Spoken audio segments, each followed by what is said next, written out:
नमस्कार भाइयों बहनों। हिंदी कक्षा 10 अध्याय 12 प्रेमचंद। इस अध्याय के 3 वीडियो पूर्ण हो चुके हैं और अपना अध्याय समाप्त हो चुका है। अब अंत में इसके अंदर पाठ्य पुस्तक में जो आए हुए प्रश्न हैं उन पर अपनी चर्चा करेंगे और इन सभी प्रश्नों को आप अपनी गृह कार्य की पुस्तक कॉपी में इनको करना है। सबसे पहला प्रश्न है प्रेमचंद जी के कहानी संग्रह का क्या नाम था, यानी प्रेमचंद जी के पहले कहानी संग्रह का नाम क्या था।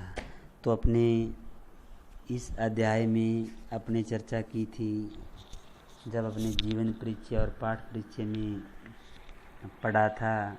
प्रेमचंद जी का पहला कहानी संग्रह सोजे वतन के नाम से आया था, यानी सोजे वतन।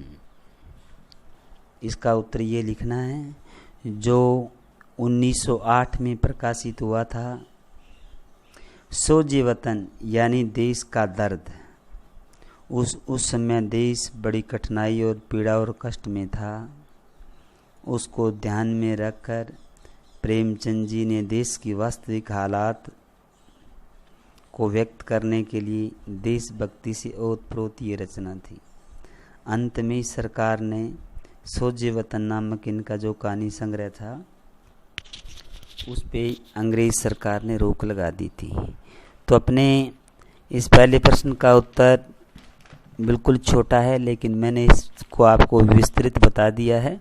प्रेमचंद के पहले कहानी संग्रह का नाम है खै। वस्तुनिष्ठ प्रश्न है, यानी खै आएगा सोजे वतन। अब प्रश्न नंबर 2, दुकानदार ने हामिद को पहली बार में चिमटे की कितनी कीमत बताई। यानी जो ही दुकान पर हामिद जाता है तो उसने दुकानदार से कीमत पूछता है। पहली बार में 6 पैसे की कीमत बताई थी, यानी उत्तर गए है इसका। तो पहली बार में 6 मांगे, दूसरी बार में दुकानदार उससे 5 पैसे मांगता है और हमीद अपना कलेजा मजबूत करके उसको 3 पैसे लगा के आगे चल दिया। दुकानदार ने वापस बुलाकर उसको 3 पैसे में दे दिया। अब प्रश्न नंबर 3 लघुत्तरात्मक है। हामिद की दादी का क्या नाम था। तो अपने कहानी में पढ़ा है बार बार, हामिद की दादी का नाम था अमीना। प्रश्न क्रमांक 2, हामिद ने चिमटा कितने पैसे में खरीदा था। तो उसका उल्लेख मैंने पहले कर दिया है। हामिद ने चिमटा 3 पैसे का खरीदा। महमूद ने कौन सा खिलौना लिया था। यानी अलग अलग मित्र थे, अलग अलग मित्रों ने अलग अलग खिलौने लिए थे। तो महमूद ने सिपाही का खिलौना खरीदा था। उसमें सिपाही अपनी सिपाही की वर्दी में है और लाल पगड़ी पहन रखी है और सिपाही के कंधे पर बंदूक है। मालूम पड़ रहा है कि कवायद किए चला जा रहा है। महमूद को सिपाही वाला खिलौना अधिक पसंद आया। प्रश्न क्रमांक 4, ईद किस महीने में आती है। तो मालूम है अपने अड़ोस पड़ोस में मुस्लिम समुदाय के लोग रहते हैं, तो वो ईद मनाते अपने देखते हैं। रमज़ान के महीने में ये रोज़े रखते हैं और रोज़े जिस दिन समाप्त होते हैं, रमज़ान के महीने में रोज़े समाप्त होते हैं। रमज़ान का माह समाप्त होने पर उनके रोज़े पूरे हो जाते हैं। अंत में जो अंतिम रोज़ा होता है उस दिन ईद आती है। इस प्रकार शव्वाल के महीने के प्रथम दिन ईद मनाई जाती है। प्रश्न क्रमांक अपना 5 है। ईदगाह किस लेखक की रचना है? तो भाइयों बहनों, ईदगाह है जाने माने उपन्यासकार, उपन्यास सम्राट प्रेमचंद द्वारा यह रचित कहानी है। यह एक बाल मनोवैज्ञानिक पर आधारित है। बच्चे के बाल मन का इसमें विश्लेषण किया गया है। यह इनकी बहुत ही प्रसिद्ध कहानी है। हामिद के चरित्र की कोई 3 विशेषताएं। तो हामिद के चरित्र पर अगर दृष्टि डालें तो अपने को स्पष्ट मालूम होता है कि उसके चरित्र के अंदर अनेक प्रकार की विशेषताएं पाई जाती हैं, जिसमें सबसे पहली विशेषता है विवेक और बुद्धि वाला। वह अपने विवेक और बुद्धि से काम लेता है। खिलौने न खरीद कर, मिठाइयाँ न खाकर, बड़े ही काम की चीज़ अपनी दादी माँ के लिए चिमटा खरीदता है। भी मेरी दादी माँ के हाथ न जले, रोटी अच्छी तरह से बनाए। तो चिमटा खरीदना उनके विवेक और बुद्धि का परिचायक है, मालूम होता है। और दूसरा है भावुक और स्नेही स्वभाव का है वो, यानी हर बात पे दोस्तों के साथ बात होती है, दादी के साथ उनकी वार्तालाप होती है। तो अनेक इस अध्याय में अनेक बार उसकी भावुकता और स्नेह झलकता है उसमें। तीसरी विशेषता है यानी बिना लालच का, यानी उसमें किसी प्रकार का लालच नहीं है। उसके मन पर नियंत्रण है, बालक समझदार है और न जाने उसके दोस्त उसको किस किस प्रकार से उसको चिढ़ाते हैं और उनको बड़े सहज भाव से वो सहन कर लेता है। और उसके पास जो पैसे दिए गए हैं उन पैसों का वो सही सदुपयोग करते हुए अपनी दादी के लिए चिमटा रखता है। यानी गरीब होने पर भी वह ज़्यादा लालच नहीं करता है। बड़ा धैर्यवान, संयमी, सहनशील प्रवृत्ति का बालक है। अब प्रश्न नंबर अपना 7, हामिद ने चिमटे की उपयोगिता को सिद्ध करते हुए क्या क्या तर्क दिए? तो हामिद ने अपने दोस्तों के सामने अपने चिमटे की खूबियाँ और चिमटे की अनेक प्रकार की विशेषता बताई है। चिमटे से अनेक कार्य लिए जा सकते हैं, यानी जहाँ भी इसकी उपयोगिता है उन सभी उपयोगिताओं का उल्लेख हामिद ने किया है। कह कंधे पे रख लो तो बंदूक की तरह काम आएगा, और हाथ में ले रखा है तो मालूम ऐसे लग रहा है जैसे कोई फकीर हो, और इसको वाद्य यंत्र के रूप में, मजीरे के रूप में भी काम ले सकते हैं। यानी आंधी तूफान, कुछ भी बारिश आ जाए तो चिमटे का कुछ नहीं बिगड़ता है। और यह रोटियां सेकने के लिए और चूल्हे में आग निकालने के लिए काम होता है। लोहे से बना होने के कारण यह मजबूत होता है और यह काफ़ी वर्षों तक यह चल सकता है। यानी इतनी उसने विशेषता बताई। और चिमटे के सामने जो अन्य दोस्तों ने जो खिलौने खरीदे थे वह किसी कीमत पे वो टिक नहीं सके। खिलौने बहुत जल्दी टूट जाते हैं। प्रश्न नंबर 8, कहानी ईदगाह में उन प्रसंगों का उल्लेख कीजिए जिनमें ईद के अवसर पर ग्रामीण परिवेश का उल्लास प्रकट होता है।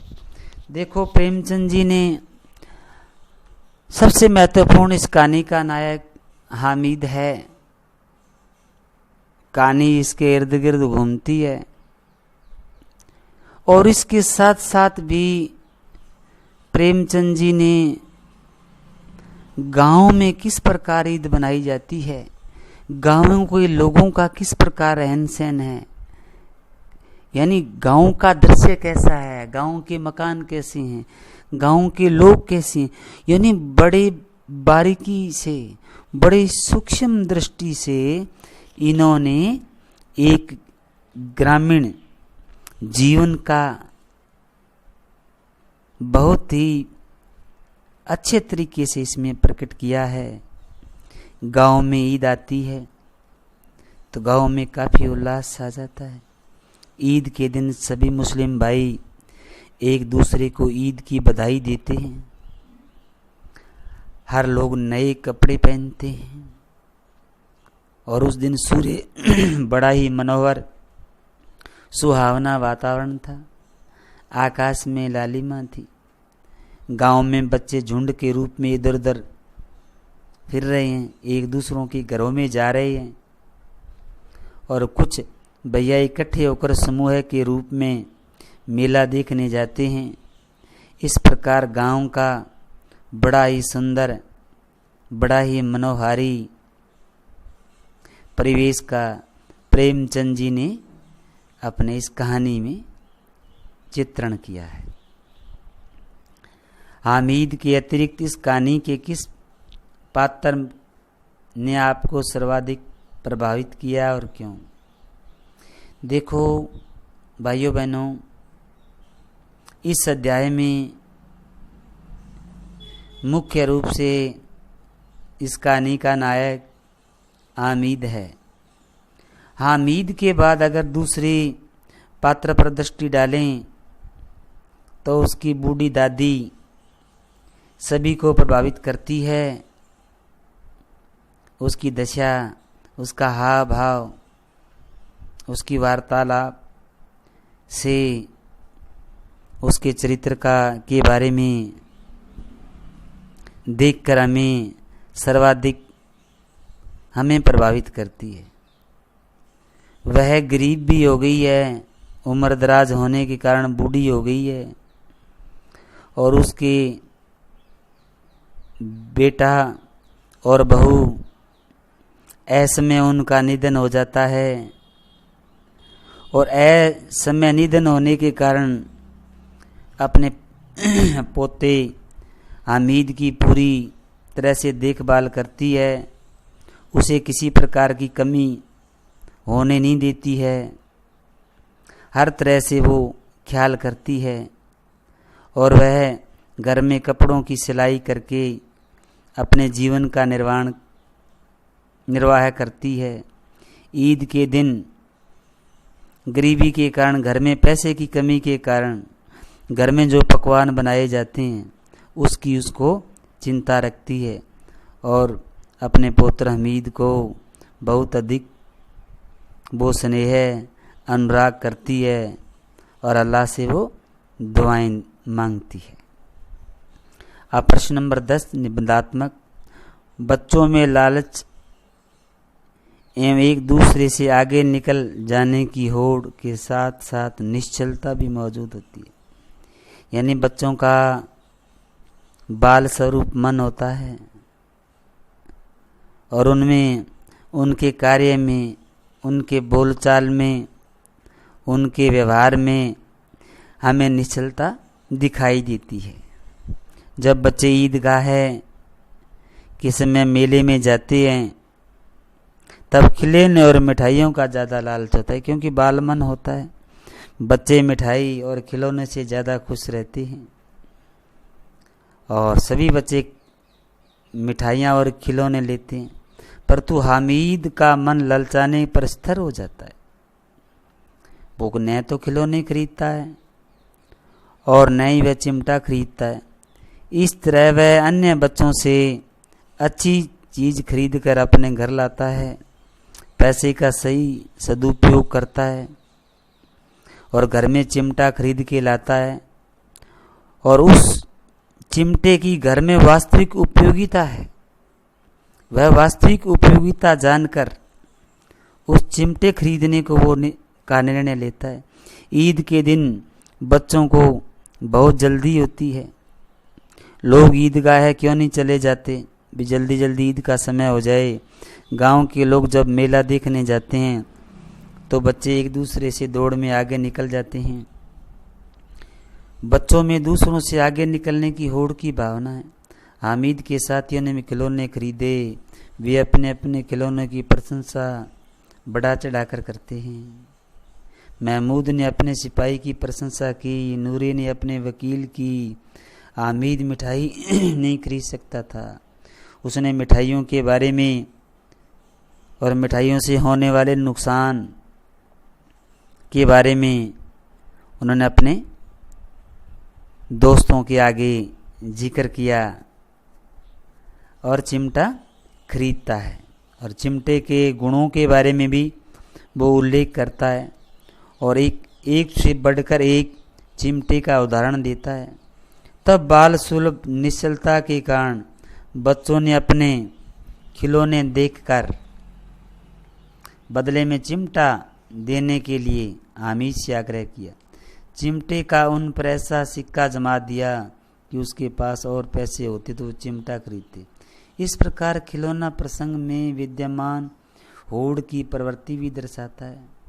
चिमटे से प्रभावित होने पर वे बिना दुर्भाव रखे हामिद से अनुरोध करते हैं। तो इस अध्याय में काफ़ी जगह निश्चलता प्रकट होकर आपके सामने आती है। इस अध्याय में 10 प्रश्न थे। इन 10 प्रश्नों का उल्लेख अपने कर लिया है और 11वां प्रश्न मुंशी प्रेमचंद जी के जीवन परिचय से संबंधित है और इसका उल्लेख जब अपने ईदगाह नामक अध्याय पाठ 12 का उल्लेख किया था तो सबसे पहले बड़े ही अच्छे ढंग से और विस्तार पूर्वक अपने प्रेमचंद जी का उन्होंने जीवन परिचय का उसमें बड़ा ही सुंदर उल्लेख किया गया है। इस अध्याय अब आपका अध्याय पूर्ण हो चुका है। तो अध्याय अपने 4 हो चुके हैं, 2 गद्य भाग के, 2 पद्य भाग के। तो 4 अध्याय हो चुके हैं। अब आगे वाले वीडियो में अपने हिंदी व्याकरण रचना के बारे में करेंगे। तो 2 गद्य के हो जाएंगे, 2 पद्य भाग के हो जाएंगे, हो गए। और अब 2 महत्वपूर्ण बिंदु हिंदी रचना के प्रकाश डालेंगे। तो अपने भी मेरे हिसाब से अपना जो प्रथम परख अगस्त के अंत में होने जाएगा, उसकी समय सारणी आ जाएगी। उसके हिसाब से अपने इतने ही अध्याय या इतना पाठ्यक्रम आने का मुझे अनुमान है। इस तरीके से इनको अपने गृह कार्य में पूर्ण रूप से अच्छी तरह से कर लें।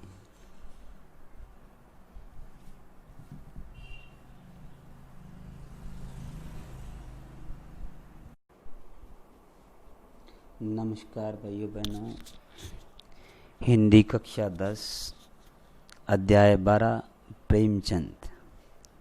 इस अध्याय के 3 वीडियो पूर्ण हो चुके हैं और अपना अध्याय समाप्त हो चुका है। अब अंत में इसके अंदर पाठ्य पुस्तक में जो आए हुए प्रश्न हैं उन पर अपनी चर्चा करेंगे और इन सभी प्रश्नों को आप अपनी गृह कार्य की पुस्तक कॉपी में इनको करना है।